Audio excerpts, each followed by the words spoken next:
The Father has seen that Mary would be the mother of his Son. Now, Jesus has revealed to us that God is Father and Spirit and Himself. Before that, there was no clarity about God as to who He was. But Jesus has revealed to us that it is a relationship with the Father and the Spirit. We partake in the life of Jesus. What happened as we sinned?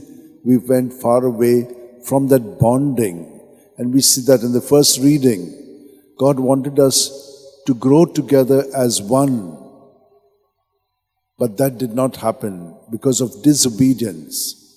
And once disobedience set in, there was only fragmentation of the whole body. So, in time, the Father sent the Son, who would now reunify us in Him so that the plan of the Father would be fulfilled.